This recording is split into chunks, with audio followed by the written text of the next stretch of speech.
I should have known the day was going to be weird when my neighbor, Mrs. Delgado, greeted me at 7:30 a.m. holding a garden hose like it was a weapon. "Morning, Mijo," she said, squinting at me as if I was personally responsible for global warming. "You seen the raccoon? The chunky one that walks like he pays rent." "No, ma'am," I mumbled, still half asleep and clutching my iced coffee like a lifeline. "But if he does pay rent, can I borrow some?" She didn't laugh. Mrs. Delgado never laughs before noon. Instead, she sighed dramatically and whispered, "He stole my churros."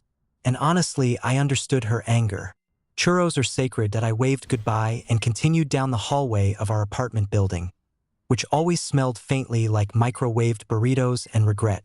I was running ridiculously late for work because my alarm clock had chosen violence and set itself to PM instead of AM. The universe truly has jokes that as I walked, I passed my best friend, Jordan, who lives 2 doors down. He was standing outside, wearing mismatched socks and a confused expression. This was not unusual for him. "You look like a man questioning his entire existence," I said. Jordan blinked at me. "I accidentally put dog shampoo in my hair." "Why was that even in your shower?" "I thought it was eucalyptus mint." "You don't own a dog." He stared at me, as if this fact had only just occurred to him. "Ha!"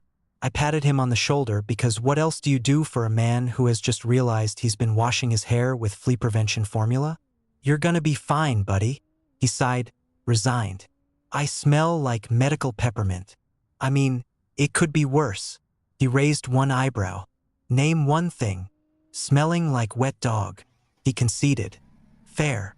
We walked out of the building together, heading toward the bus stop. Jordan was rambling about how he'd had a dream that his dentist chased him with a giant toothbrush, and how dreams were probably government surveillance disguised as subconscious imagination. I didn't disagree because honestly, at this point in life, anything feels possible. At the bus stop, a kid, maybe 12 years old, was trying to balance on a skateboard while eating flamin' hot Cheetos. A dangerous combination. He looked at us and nodded like we were all part of the same secret society of people who woke up wrong today. Jordan nodded back solemnly. "Stay strong, brother," he said. The kid gave him a Cheeto as if passing on a sacred offering. Finally, the bus arrived with a gasp and was like it had also just woken up and needed 5 more minutes. As we stepped on, the driver, a tall guy named Bruce who always wears neon sunglasses like he's permanently stuck in the early 2000s, said, "Mornin' sunshine," in a tone that suggested I did not, in fact, look like sunshine. "Morning," I said. "Do I look that tired?" "You look like you fought your pillow," Bruce replied. "Did I win?" "Barely." I took my seat next to a woman knitting something aggressively fast, like Olympic speed knitting. I swear she finished half a scarf before we crossed the first intersection. The city was buzzing, the way it always is. Early traffic honking, someone loudly arguing with Siri, a man walking for miniature dogs who somehow all had bigger attitudes than he did as the bus rolled on. I stared out the window and thought, okay, maybe today won't be so bad that I really shouldn't have thought that. Because the day was about to get significantly stranger and much, much funnier. By the time I got off the bus, I had finally convinced myself that the universe had gotten all its chaos out of the way for the morning. I was wrong. Painfully, hilariously wronged as I pushed open the door to my job, Techtopia Electronics, or as I like to call it, the land of return policies and tears. I was immediately greeted by my manager, Darius. Now, Darius is a good guy, but he has the energy of someone who drinks 3 energy drinks before 9 a.m. and believes every problem can be solved by making a chart. "There you are," he shouted the moment he saw me. "I was only 10 minutes late," I began. 14, he corrected, squinting at his smartwatch like it personally offended him. "Also, we have a situation." He said situation in the exact tone people use when describing alien invasions or clogged toilets. I sighed. "Is it the lady who keeps returning air fryers because they vibrate with bad energy?"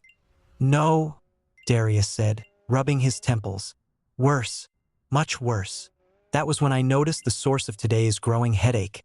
A man stood at the front counter holding a giant box, and behind him was a line of customers so long it wrapped around the store like a sad, irritated snake. Kids crying, old people glaring, Someone chewing loudly on something suspiciously crunchy. Darius pointed at the man with the box.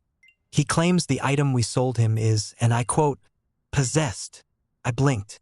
Hard. Possessed with what? Hope? Optimism? Because I could use some. Darius stared. A demon. I resisted the urge to walk back out the door, step back onto the bus, and start a new life in Oregon. Okay, I said, walking toward the man. Let's see what we're dealing with. The man, who had the appearance of someone who hadn't slept since 1998, slammed the box onto the counter so aggressively I swear the floor shook. This thing, he said dramatically, is haunted. I opened the box. Inside was a Roomba. A regular, normal, slightly dusty Roomba. I looked at him. Sir, it's a vacuum. No, he insisted, eyes wide.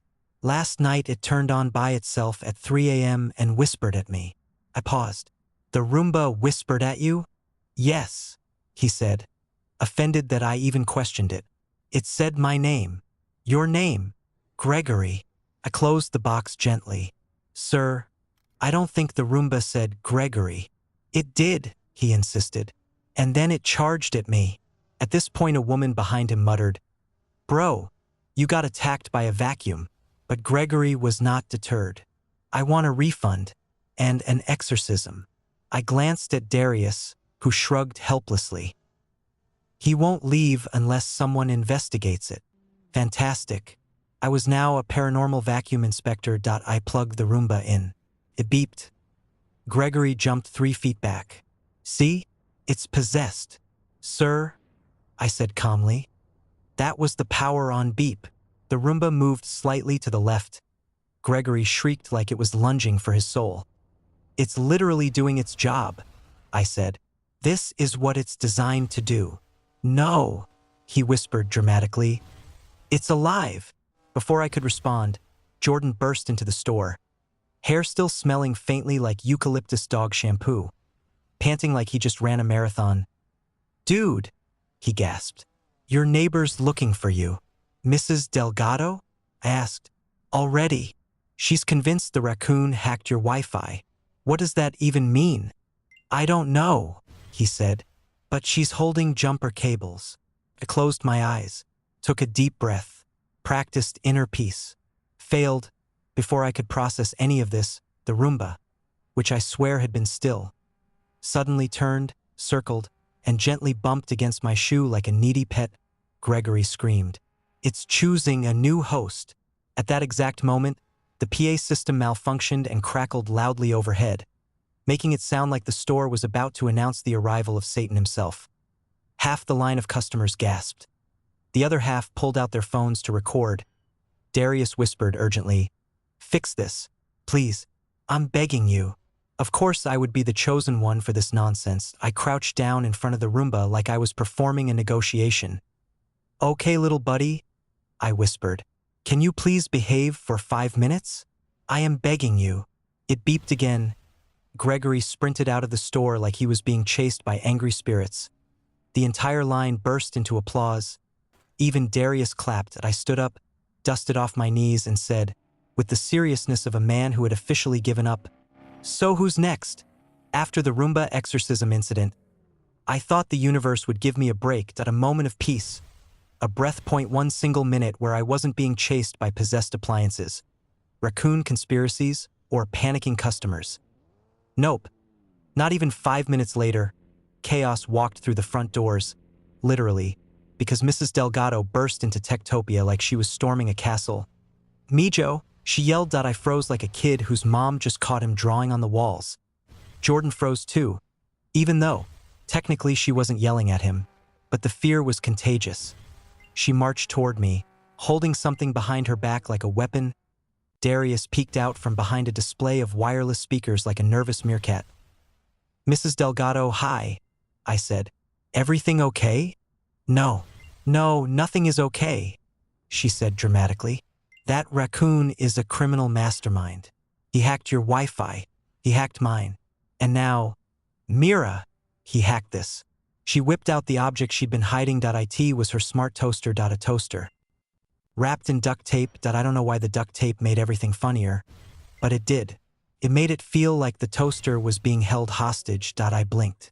Ma'am, why is your toaster taped up? So it cannot communicate with the outside world, she said, offended that I even had to ask. Darius whispered behind me, Bro, I can't keep doing this. Mrs. Delgado slammed the toaster onto the counter. It let out a faint ding, which sent her jumping 3 feet back. Ay Dios mío, it's sending messages. It's preheating, I said gently. No, she insisted, pointing dramatically. This toaster is compromised. It burned the word run into my bread. Jordan whispered to me, You think she just burned toast and the outline looked like letters? I mean, probably, I muttered, but Mrs. Delgado was not finished. And then, she continued loudly, I heard noises in the hallway, noises like, she paused and demonstrated the noise. Scritch, scritch, scratch, like evil wearing tiny sneakers. Before I could respond, the front doors swung open again and the kid from the bus, the skateboard and flamin' hot Cheetos kid, rolled inside, panting. Hey, he yelled. There's a raccoon in the parking lot stealing candy from people's bags. Half the customers gasped. One woman clutched her purse like it contained ancient treasure. Mrs. Delgado shouted, LOVZ? I told you, that creature has no fear of God. Then, because today was apparently written by a chaotic comedy writer, the raccoon himself waddled in through the automatic doors. A chunky, smug, fearless raccoon. The exact raccoon Mrs. Delgado had described hours earlier. He walked inside like he owned the place, like he paid rent, like he was here to buy a gaming laptop. He stopped in the middle of the store and stared at us. Everyone stared back. Jordan whispered, He's built like a loaf of bread. The raccoon sniffed, stood on his hind legs, and reached into a grocery bag he was dragging behind him. He pulled out, Swear to God. Mrs. Delgado's chow, her face fell, not with fear, not with anger, with pure, personal heartbreak. Mijo? She whispered to me, voice trembling. He ate my chuo. The raccoon took a dramatic bite while holding eye contact with her. Jordan turned to me. Dude, he's doing this on purpose.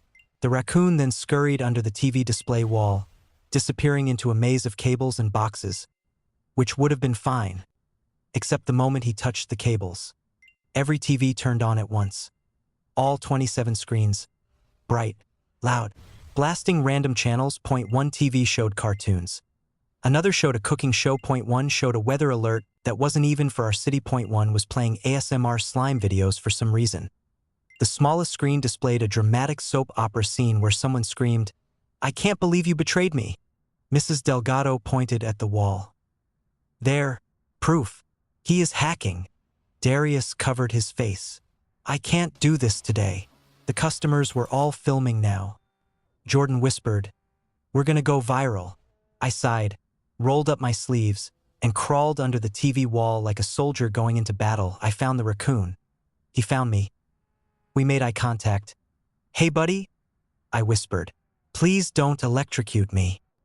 He slowly handed me the half-eaten churro like it was a peace offering or a bribe. I accepted the churro and gently shooed him with a broom until he waddled out of the store like a chubby emperor who had graced us with his presence long enough. Finally, after 20 minutes, the TVs stopped spazzing out, the raccoon vanished, the crowds dispersed, the store quieted. Mrs. Delgado approached me, placed a hand on my shoulder, and said with deep sincerity, You are a brave boy. I nodded. Thank you? Then she added, But check your Wi-Fi. I still think he hacked it. And she left. Jordan helped me back to my feet. Darius walked over, sighed heavily, and said, Take the rest of the day off. I stared at him. Are you serious? Yeah, go. Before something else happens. And so I left. Exhausted. Confused. Emotionally damaged by a raccoon. On the bus ride home, Jordan leaned over and said, You know, I don't think your life is supposed to be this eventful. I sighed. Me neither. Then the bus suddenly jerked, and Bruce the bus driver shouted, HY, who let a raccoon in here?